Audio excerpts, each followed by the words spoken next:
Hi, this is Keisha again. Again, I told you I was going to start this YouTube series, and I'm not going into the yada yada yada because you've already known from the first few videos. Today I'm just talking about how I feel. I don't care how I look. I'm just here today. Today is one of those days where I struggle with things. As I said before, we started a nonprofit organization, and we have 2 events coming up. A domestic violence walk this Saturday at the Third Ward Park, and we have a gala coming up. The reality is I am sitting in my car waiting to go to work. I started a 3rd shift job to help me get some of the things that the organization needs and to help me get on my feet so I can get my own place in a couple of months. It seems like you always got to have that plan B. My plan A's never work out. I need to start with my plan B's. So I'm back to probably explaining why I feel the way that I feel today. I went to the job of the former Miss Ann Tosin. She is one of the ladies that we're walking for and we're having the gala for. She was murdered this past February by her partner. He took her life the same way that my grandmother's husband took her life, a knife to the heart. Emotionally, I'm not doing well today. Putting a face to all these tragic stories, putting a face to reality of people being murdered by people they once loved or they thought loved them. Domestic violence is like this crazy disease. And that's all I see it as, a disease, something that you can't get rid of. And the cure is so simple. Just leave your abuser. But it's not that simple. Like any other disease, you have to get treatment and medication. And these diseases are things that are out of our control. These are diseases that, I don't want to say given by God, but these are the diseases that are not man-made. This is life. But this disease with domestic violence is like, we don't have to have it, but so many people do have it, and it's one that's hard to get rid of. I went to take some tickets for the gala to Anna's job, and my God, I never met her personally myself, but I've heard a lot of things about her, and from what I'm hearing, she was an amazing woman. A woman that if she was having hard times in her life, you would never know because she would never let on, and her spirit was just, always cheerful, always willing to help, And me speaking with her boss today, and, I'm not being prejudiced or anything like that, it was an older white man, and to see the sincerity of how he feels, and he's still dealing with her loss. And that you don't see that, and it kind of got me a little depressed, and it's hurtful. Even the other young lady, Arcadia Tejada, I knew of her because we went to high school together. I seen her around in high school. I spoke to her. She was a nice girl. We were never best friends or hung out or anything like that, but she was like me. We were the same age, and now she's no longer here. Her life taken away like 10 years ago, and she left behind a son for what? Her life was taken by someone she loved, someone that she thought loved her, and domestic violence is crazy. It's so crazy.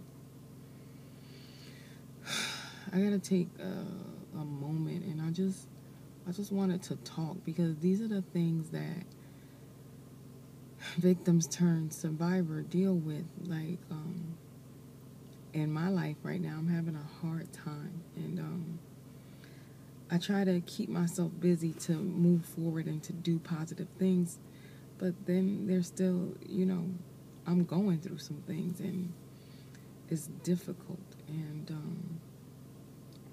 it's not going to always be this way, but I just want other people to know that it's okay to wonder and to worry, how am I going to make it?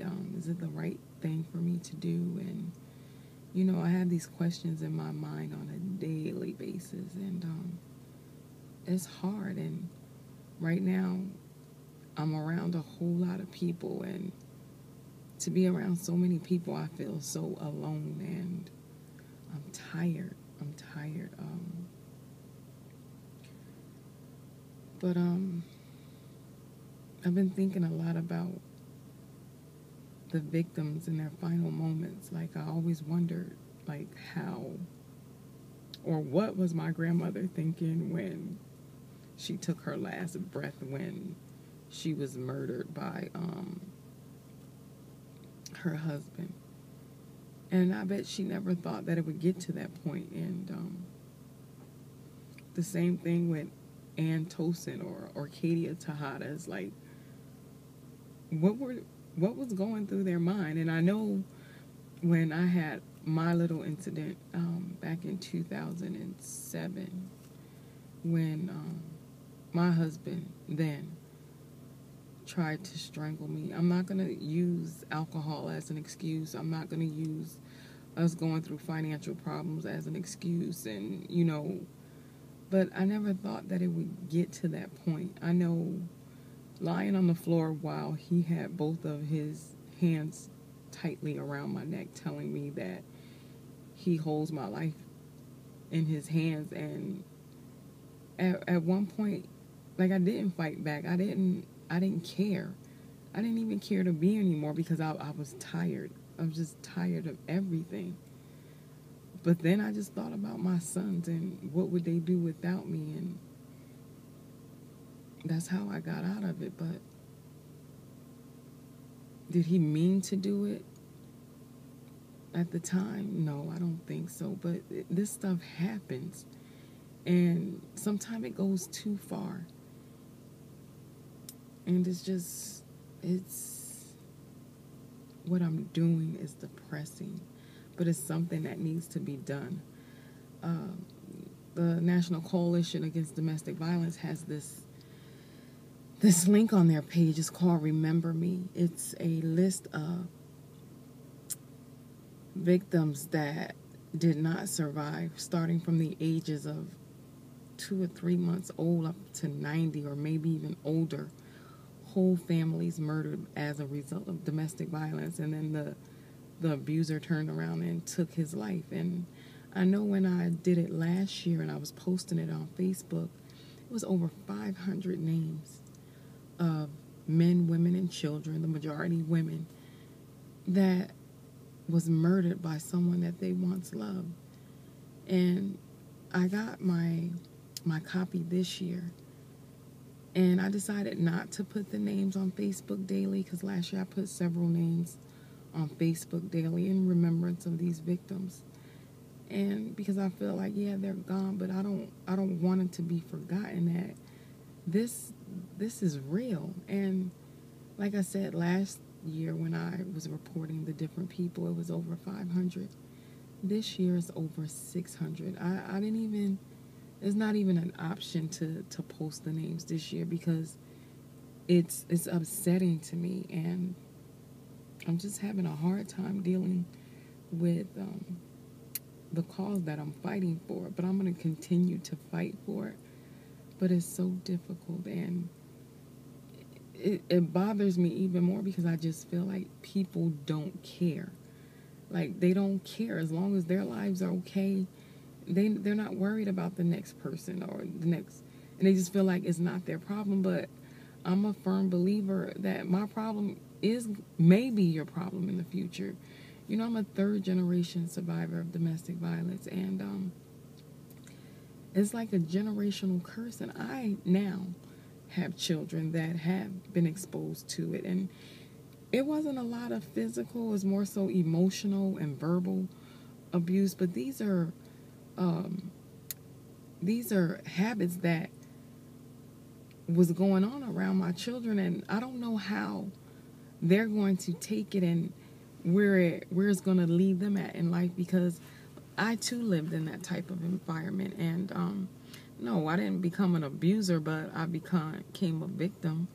It's like, to me, it was normal, and this is how life is, and I stayed in it for over 9 years, and then I just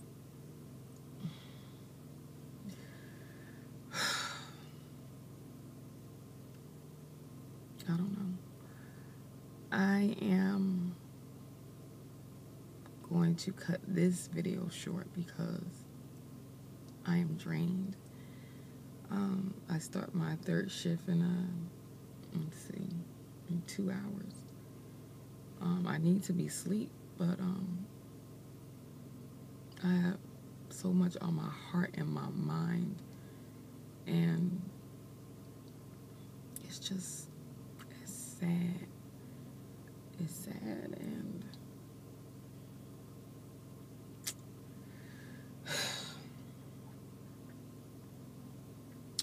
so I apologize for my appearance. I did not care what I looked like. I wanted you to know what was on my mind today and how I'm feeling. I don't want to focus on anything right now. I want today to be over.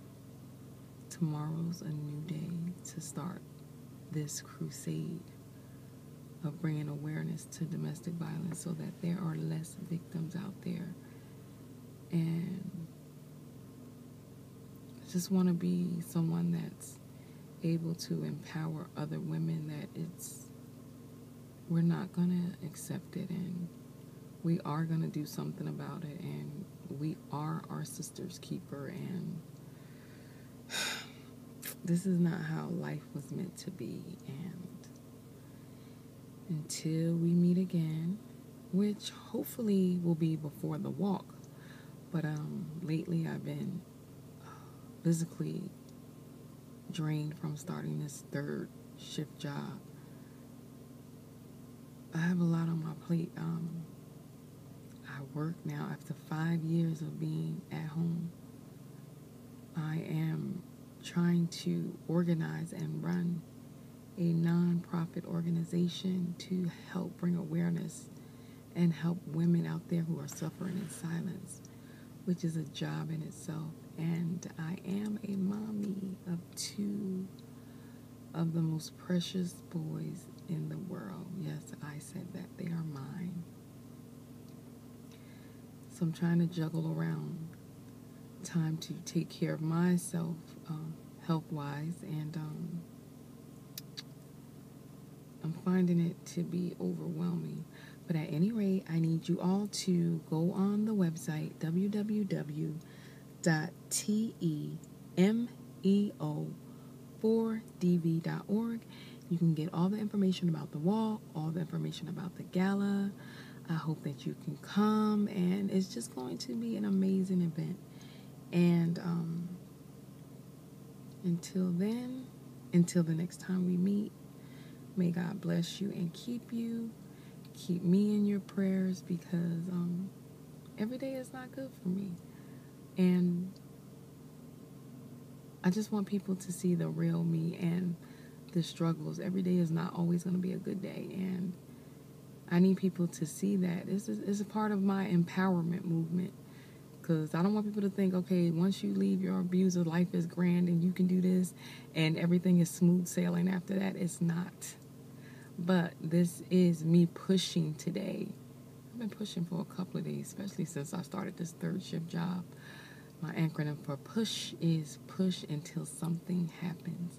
I'm praying for something positive to happen in the midst of all this chaos and craziness of domestic violence.